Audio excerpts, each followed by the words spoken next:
Amendement 20 377 de Madame Morel. Oui, merci Madame la Présidente, Monsieur le Ministre, chers collègues. Je tiens à vous présenter cet amendement qui résulte d'une consultation publique réalisée en Alsace, justement sur le thème des retraites, un territoire qui est connu pour sa gestion saine des finances publiques. Alors pour assurer notre régime de retraite par répartition et son équilibre sur le plan budgétaire, nous pouvons baisser les dépenses, ce n'est pas l'objectif, mais nous pouvons également augmenter les recettes. Et c'est justement l'objectif de cet amendement. À l'heure actuelle, les deux principales cotisations qui financent les retraites sont d'un côté la cotisation de sécurité sociale dite plafonnée, dont le taux est fixé à 6,9% et qui ouvre des droits à la retraite, et de l'autre, la cotisation sociale déplafonnée, dont le taux est fixé à 0,4% et qui constitue une cotisation de sécurité nationale. Alors, je ne propose pas de modification de la cotisation sociale plafonnée, dans la mesure où le plafond annuel de la sécurité sociale constitue la base de calcul à de nombreuses autres allocations. Mais pour la cotisation sociale déplafonnée qui n'ouvre pas de droit à la retraite, je propose une augmentation légère et progressive du taux de cotisation entre 0,4 et 2% sur la base d'un barème progressif qui serait prévu par décret.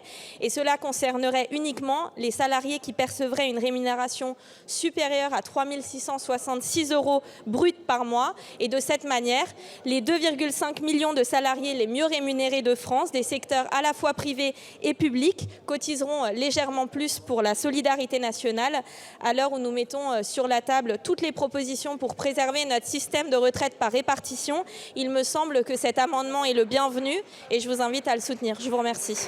Je vous remercie. La parole est à Madame la rapporteure. Défavorable. Merci. Monsieur le ministre.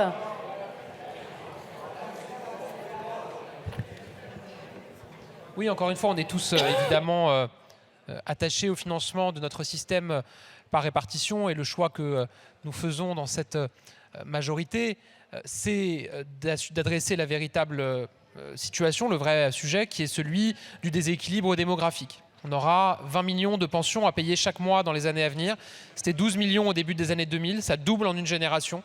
La solution, si on veut maintenir un système par répartition, c'est soit d'augmenter les cotisations, les impôts, comme le proposent certains, soit de dire qu'on travaille globalement un peu plus longtemps en tenant compte du moment où on a commencé à travailler et des conditions de travail pénibles.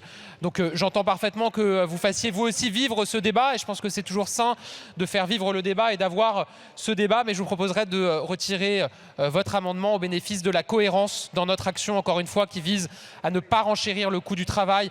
Nous avons le taux de chômage le plus bas depuis 15 ans. Enfin, le plein emploi est atteignable. Enfin, c'est parce que nous avons une cohérence et une stabilité dans notre politique qui vise à faire baisser le coût du travail. Le coût horaire du travail en France est encore 22% supérieur à celui de la zone euro. Et donc c'est très important qu'on reste dans cette stabilité. Je vous remercie. Madame Morel, pour le retrait. Oui, il est retiré. Il est retiré. Il est repris. Je le mets donc directement aux voix avec... Non, la reprise d'un amendement n'ouvre pas la discussion, c'est la règle. C'est la règle, Monsieur Potier, vous le savez. Donc je le mets aux voix directement avec double avis défavorable, commission et gouvernement. Qui est pour? Qui est contre? Il n'est pas adopté.